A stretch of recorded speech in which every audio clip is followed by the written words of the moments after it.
ನಮಸ್ಕಾರ ಮಕ್ಕಳೇ. ಇಂದು ನಾವು ನಮ್ಮ ಭೂಮಿಯ ತುತ್ತ ತುದಿಯಲ್ಲಿರುವ ಅಂಟಾರ್ಕ್ಟಿಕಾ ಎಂಬ ಮಾಂತ್ರಿಕ ಮಂಜುಗಡ್ಡೆಯ ಸ್ಥಳದ ಬಗ್ಗೆ ಕಲಿಯೋಣ. ಒಂದು ದೊಡ್ಡ ಭೂಮಿಯ ಮೇಲೆ ಬಿಳಿ ಹೊದಿಕೆಯನ್ನು ಹೊದಿಸಿದ ಹಾಗೆ ಕಲ್ಪಿಸಿಕೊಳ್ಳಿ. ಅಂಟಾರ್ಕ್ಟಿಕಾ ಹಾಗೆ ಕಾಣುತ್ತದೆ. ಇದೊಂದು ಖಂಡ, ಅಂದರೆ ಇದು ತುಂಬಾ ದೊಡ್ಡ ಭೂಭಾಗ. ಆದರೆ ಇದು ಬಹುತೇಕ ಮಂಜುಗಡ್ಡೆ ಮತ್ತು ಹಿಮದಿಂದ ಮಾಡಲ್ಪಟ್ಟಿದೆ. ಇದು ಭೂಮಿಯ ಮೇಲಿನ ಅತಿ ಶೀತವಾದ ಸ್ಥಳ. ಇಲ್ಲಿ ಎಷ್ಟು ಚಳಿ ಎಂದರೆ ನೀವು ನೀರನ್ನು ಚೆಲ್ಲಿದರೆ ಅದು ತಕ್ಷಣವೇ ಮಂಜುಗಡ್ಡೆಯಾಗುತ್ತದೆ. ಇಲ್ಲಿ ತುಂಬಾ ಚಳಿ ಇರುವುದರಿಂದ ನಮ್ಮ ಹಾಗೆ ಜನರು ವರ್ಷ ಪೂರ್ತಿ ಇಲ್ಲಿ ವಾಸಿಸುವುದಿಲ್ಲ. ನಮ್ಮ ಭೂಮಿಯ ಬಗ್ಗೆ ಅಧ್ಯಯನ ಮಾಡಲು ಧೈರ್ಯವಂತ ವಿಜ್ಞಾನಿಗಳು ಮಾತ್ರ ಇಲ್ಲಿಗೆ ಹೋಗುತ್ತಾರೆ. ಹಾಗಾದರೆ ಇಲ್ಲಿ ಯಾರು ವಾಸಿಸುತ್ತಾರೆ? ಅದ್ಭುತ ಪ್ರಾಣಿಗಳು. ಇಲ್ಲಿ ನೀವು ಸಾಕಷ್ಟು ಪೆಂಗ್ವಿನ್ಸ್ಗಳನ್ನು ನೋಡಬಹುದು. ಅವು ಪಕ್ಷಿಗಳು, ಆದರೆ ಅವುಗಳಿಗೆ ಹಾರಲು ಸಾಧ್ಯವಿಲ್ಲ. ಬದಲಾಗಿ ಅವು ಅದ್ಭುತ ಈಜುಗಾರರು.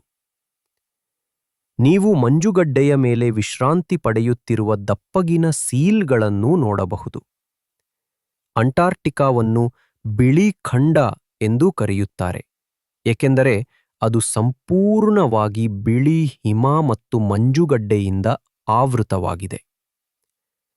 ಇದು ಬಹಳ ಮುಖ್ಯವಾದ ಮತ್ತು ಸುಂದರವಾದ ಸ್ಥಳವಾಗಿದ್ದು, ಅದನ್ನು ನಾವು ಸ್ವಚ್ಛವಾಗಿ ಮತ್ತು ಸುರಕ್ಷಿತವಾಗಿಡಲು ಸಹಾಯ ಮಾಡಬೇಕು.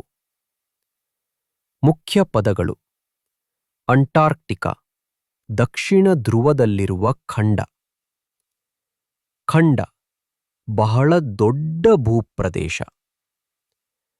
ಮಂಜುಗಡ್ಡೆ, ಹೆಪ್ಪುಗಟ್ಟಿದ ನೀರು.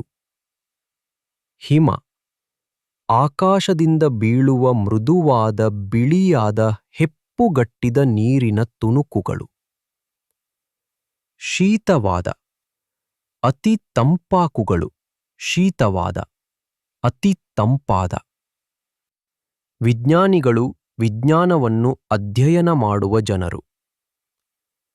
ಪೆಂಗ್ವಿನ್ಸ್ಗಳು, ತಣ್ಣನೆಯ ಪ್ರದೇಶಗಳಲ್ಲಿ ವಾಸಿಸುವ ಮತ್ತು ಈಜುವ ಕಪ್ಪು ಮತ್ತು ಬಿಳಿ ಪಕ್ಷಿಗಳು. ಸೀಲ್ಗಳು, ಸಮುದ್ರದಲ್ಲಿ ಮತ್ತು ಭೂಮಿಯಲ್ಲಿ ವಾಸಿಸುವ ಪ್ರಾಣಿಗಳು.